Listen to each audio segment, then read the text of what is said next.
আসসালামু আলাইকুম রহমতুল্লাহ। হ্যালো বন্ধুরা, কেমন আছেন সবাই? আজকে আমরা এইচটিএমএল এর গুরুত্বপূর্ণ একটি টপিক এইচটিএমএল টেক্সট ফরম্যাট নিয়ে আলোচনা করব। এইচটিএমএল টেক্সট ফরম্যাট খুবই গুরুত্বপূর্ণ একটা বিষয়। আমরা খুবই সচরাচর এই বিষয়গুলো ব্যবহার করে থাকি আমাদের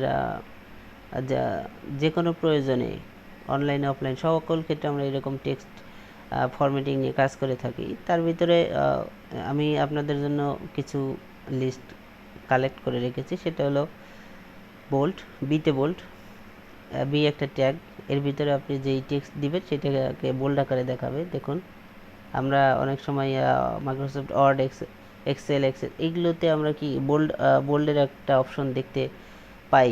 তো এই বোল্ড আমাদের ওয়েবেও দরকার হতে পারে। সেক্ষেত্রে আমাদের এখানে শুধু বি ট্যাগ ইউজ করলেও হবে। আর এখানে স্ট্রং ট্যাগ আছে, এটা দিয়েও স্ট্রং হবে, একই কাজ দুইটার। এইটা এখন সচরাচর মানুষ সবাই এই স্ট্রং ট্যাগ ইউজ করছে। এরপরে আছে ইটালিক ট্যাগ। যদি টেক্সটকে একটু ইটালিক বা বাঁকা করতে চান তাহলে আই ইউজ করতে পারবেন। এখানে আরেকটা আছে ইএম বা এমফেসাইজড বা ইটালিক ইউর টেক্সট, মানে ইটালিক টেক্সট করার জন্য বা বাঁকা করার জন্য ইএম এটা ইউজ করতে পারেন। স্ট্রং ইউজ করতে পারেন, একটু এখানে আন্ডারলাইন করতে পারেন ইউ দিয়ে, আন্ডারলাইন। ঠিক আছে, এইখানে এই যে আইএনএস ইনস এটা দিয়েও আপনি আন্ডারলাইন করতে পারেন, কোনো সমস্যা নেই। ডিলিটেড ইউর টেক্সট, মনে হবে যে এই টেক্সটটা যখন আউটপুটে আসবে তখন মনে হবে এই টেক্সটটা মাঝখান দিয়ে ডিলিট বা কেটে দেওয়া হয়েছে। এরপরে আছে সাবস্ক্রিপ্ট ইউর টেক্সট। এখানে দেখুন এই টেক্সটটা কী হবে, সাবস্ক্রিপ্ট মানে নিচে আসবে, একটু সচরাচর লাইনের চেয়ে একটু নিচে আসবে, যেমন আমরা গণিতে বা পদার্থবিজ্ঞানে মাঝে মাঝে দেখে থাকি। এরপরে সুপারস্ক্রিপ্ট আছে, এটাও আমরা গণিতে দেখি যে একটু টেক্সট পাওয়ারকে আমরা এইভাবে ইউজ করি। যদি কারো দরকার হয় এই ওয়েবে, সেক্ষেত্রে সে এইরকম করে ইউজ করতে পারে। এরপরে বিগ আছে, বিগ দিয়ে নর্মাল যে সাইজ টেক্সট সাইজ থাকবে তার চেয়ে একটু বড় দেখাবে, এবং স্মল দিয়ে তার চেয়ে একটু ছোট দেখাবে। তো এই হলো বিষয়। আমরা চলে যাচ্ছি আমাদের আজকের টিউটোরিয়ালে। গত দিনের টিউটোরিয়ালটা আমাদের এখানে রয়ে গেছে। তো আমরা এই বিষয়ে এটার আউটপুটও আমরা দেখতে পাচ্ছি, এখানে যে আউটপুট আছে। তো আমরা এটাকে মুছে দিচ্ছি, আমাদের দরকার নেই। আমরা আজকের যে টিউটোরিয়ালগুলো বা কাজগুলো সেটি আমরা ইউজ করবো। প্রথমেই যেটা থাকবে সেটা হলো বোল্ড টেক্সট। আমি লিখছি বোল্ড বির পরে আমি এখানে দিচ্ছি ইয়োর টেক্সট বা ইয়োর টেক্সট। আমরা বোঝার জন্য দিচ্ছি মাই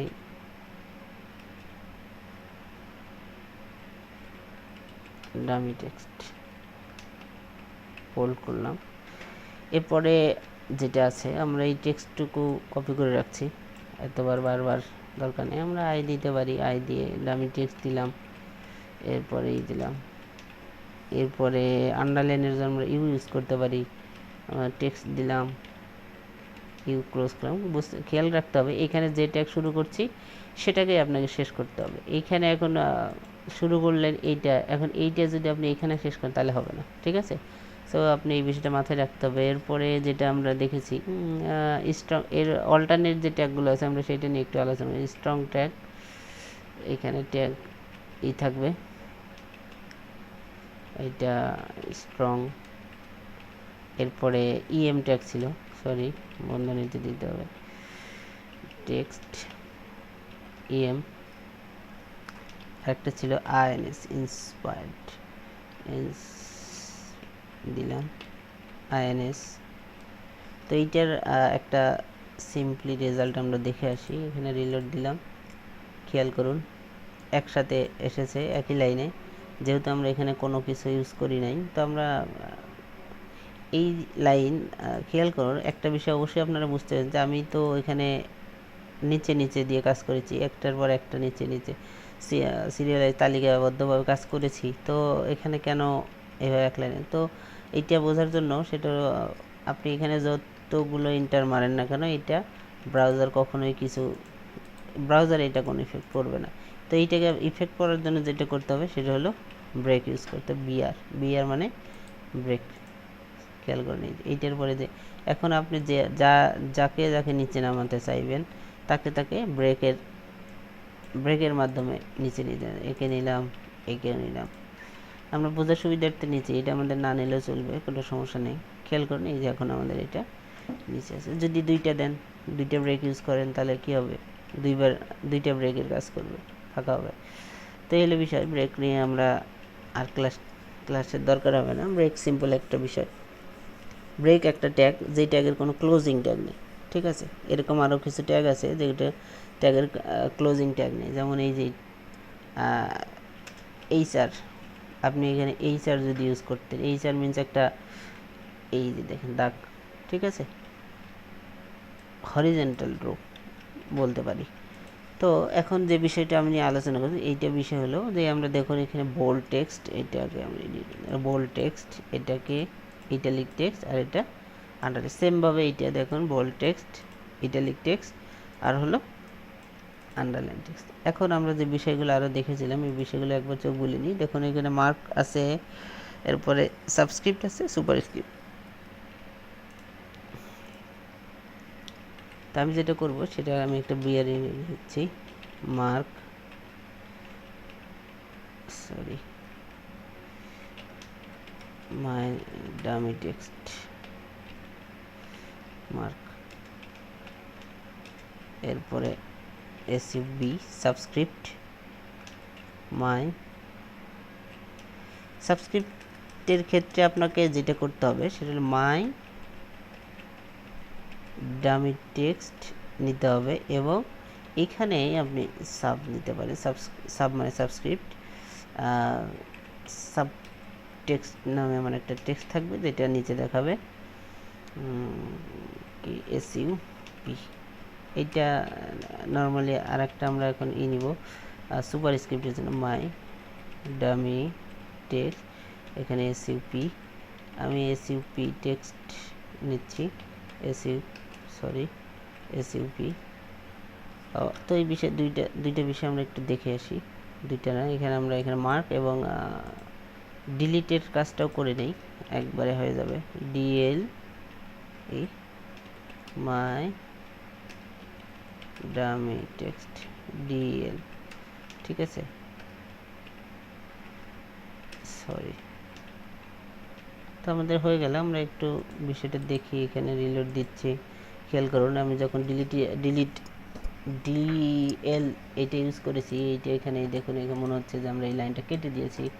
আবার মার্ক করেছি, এটা মার্ক করার জন্য এইটা দেখুন একটা হলুদ মার্ক হয়ে গেছে অলরেডি। এরপরে আমরা সাবস্ক্রিপ্ট যেটা ইউজ করেছি সেটা দেখুন এখানে কি আছে নিচে, ঠিক আছে। তো আমরা এটা যদি এইভাবে ইউজ করতাম, সাবস্ক্রিপ্টের ক্ষেত্রে আমরা এখানে কি করতে পারতাম, এইচ এখানে আমরা দিতাম কি 2, ঠিক আছে, যেটা খেয়াল করুন H2। আবার এইটার ক্ষেত্রে দেখুন সুপারস্ক্রিপ্টে আমরা লিখতে পারতাম এ স্কোয়ার, যেটা আমরা স্কোয়ার বলি, এটা সহজে এ স্কোয়ার, ঠিক আছে। তো এই যে বিষয়টা, এটা আমরা এইভাবে করতে পারি, এটাকে খুবই গুরুত্বপূর্ণ বিষয়। অনেকে দেখা যায় যে স্কুল কলেজ কোচিংয়ে কাজ করবেন বা বই ছাপানোর কাজে, অনলাইনে যদি ছাপানোর কাজ করেন, তখন সেক্ষেত্রে এগুলো দরকার হবে। তো বিষয়গুলো মাথায় রাখতে হবে। এরপরে যে বিষয়টা আছে বিগ, তো বিগ দিয়ে যেটা হবে, আমি ব্রেক নিয়ে নিচ্ছি, সেই সাথে বিগ, এখানে দেখো মাই ডামি টেক্সট বিগ, আর একটার সাথে সাথে আমি নর্মাল লেখা নিচ্ছি, মাই